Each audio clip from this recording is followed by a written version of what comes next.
Hello everyone, it's Brandon here and welcome back to the Pilot Stud channel. We've got a load of updates from the flight simulator world. The Fenix team is expanding their lineup. Aerosoft have finally dropped their CRJ V2.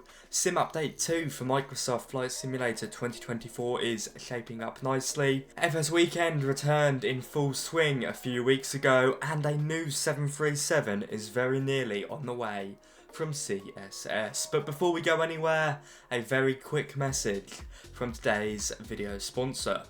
Today's video has very kindly been sponsored by our friends over at FS Academy, who want me to bring to your attention their new training pack for Microsoft Flight Simulator 2024 FS Academy's Interceptor. A great way to develop your instrument skills, which are applicable from flying in light aircraft all the way up to the big airliners. Interceptor contains 30 all-new IFR lessons created by a real-life airline captain, from the basics of VOR navigation to the modern-day glass cockpit. I've always been a big fan of FS Academy's products, as long-time viewers of the channel will know, so it's an honour to have them sponsor today's video. FS Academy's Interceptor is available from the Microsoft Flight Simulator 2024 marketplace right now. Now first off, let's kick it off with Fenix. They've officially announced that they are working on the A320 Neo family, and no, this is not just a reskin of their incredible CO. Of course, this is the Fenix team we're talking about after all. Systems for the Neo family have indeed been built from the ground up, and we learn from their BFU, so they call it, or the Big Fenix Update. We learn that we'll be getting both the A320 Neo and the A321neo, and with that they're working on two new engine variants, the LEAP and the Pratt & Whitney, both of which have significant differences in terms of performance and handling, and it will be released as a standalone product. And while they haven't mentioned release windows or exact pricing, the general feeling, at least from the BFU, is that this is not too far away. Fenix doesn't tend to show a lot until they're close to release, so we might hear a little bit more later in the year, but it's reassuring to know that this is in the pipeline.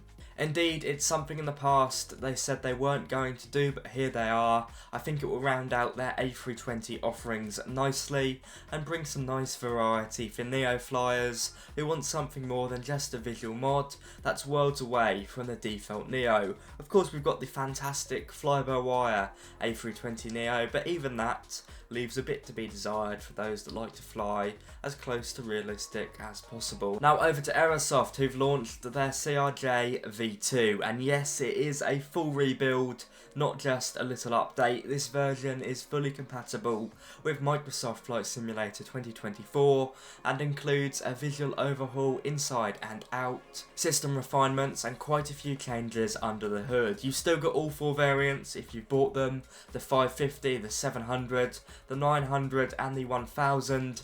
Visually it's sharper both in the cockpit and on the outside. There is a brand new virtual cabin, which I have to say isn't exemplary, but it's certainly nice to have. I think the big thing for me is that performance seems to be a lot more stable from my initial testing, despite the improvement in systems both on 2020 and 2024, although indeed that may depend on your system. In terms of the aircraft systems, there has been significant cleanup. The FMS has seen an extensive rework, clearing away many of the original quirks and bugs, especially when it comes to unreliable autopilot modes or indeed the flawed IRS logic. All of this seems to be improved, though not completely resolved according to user feedback that I've seen across the internet. But for me, it's more than fine. VNav is now an option if you want to install it in your aeroplane via the upgraded EFB. Most CRJs don't have VNav, but it is there if you want to use it, and from my very brief testing with it, it somewhat works. It is not a perfect release and there still are some bugs, but it's certainly 10 times better than what it was before. It's nice to have the CRJ back in a modernised format. After all, this was the first airliner released for 2020. Aerosoft, in my opinion, have done a very nice job. This is a free upgrade for all of those that have the CRJ. Now, Sim Update 2 for Microsoft Flight Simulator 2024 is currently in beta, and this is definitely the most stability-focused update we've had for the sim so far. The highlights include better frame consistency with significant improvements to CPU and GPU balancing, especially focusing on VRAM. There's also a handful of fixes when it comes to world map issues and with the weather engine. Of course, they've done some cleanup when it comes to default aircraft systems. Looking at the bugs we've seen since the launch of this new sim. Now, importantly, Sim Update 2 doesn't bring about too many new features. This, as I said, is an update focused on stability. In fairness, this is exactly what Microsoft Flight Simulator 2024 needs. Early testers across the internet are reporting smoother sim sessions, especially in high density areas when flying with complex aircraft. This update is still in public beta, so if you've signed up to it, you can give it a go. And with how frequent the test builds have been coming out, it looks like this is approaching release ready. In my opinion, it's absolutely essential for improving the base sim experience, which I think still needs a lot of work. FSWeekend was back this last month in Lelystad in the Netherlands. I attended once again, not just as an excuse to drink an incredible amount of Heineken, but in my opinion it's one of the key moments in the flight sim calendar that brings devs and the community together in person, and to be fair, thousands of people rocked up. Developers and manufacturers like Winwing, Honeycomb and PMDG were all there, showcasing off some new hardware prototypes. Others were talking about upcoming aircraft or updates to the flight sim world, set to the scene of the Netherlands' biggest aviation museum. It's an event similar to North America's Flight Sim Expo, and as expected, the atmosphere was buzzing, incredibly exciting, and you get some good face time with the people behind the flight sim hardware and tools we use every day. Compared to last year, there wasn't really any major product announcements this time around, aside from some new hardware from Winwing. But again, this event did confirm something we already knew, that the hobby is certainly still growing, most of the devs are listening, and the roadmap for 2025 and beyond is looking solid. If you've never been but you're based in Europe, it's worth attending at least once. If you missed this year's, as luck would have it, you can find my recap video above. Thanks to all those that got this event up and running, it was absolutely fantastic.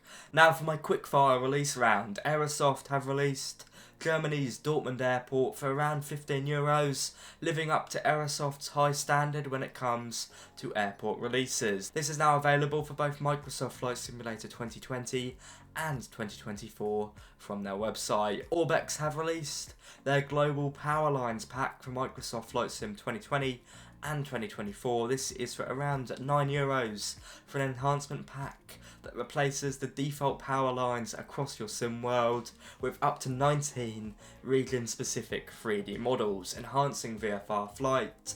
Now available off Orbex Direct. And lastly, a team that I brought to your attention in my last news video, CSS, are progressing nicely on their 737 Classic series. The team have confirmed on their Discord that with the 737 Classic, all aircraft systems are ready to go and are now being tested. The external model is finished and animation is almost there. To remind you, the passenger version of the 737-500 will be the first to be released, supplemented by other versions in the future such as the -300 and 400, including cargo and PAX configurations. Taking a look into the cockpit, you can see why I'm excited by this. As I discussed in my previous video, CSS also confirmed their unique subscription model, which will allow you to hire this aircraft for under $5 a month, which I think is incredible. It's something a bit different, but if you want to buy it outright, you can still do that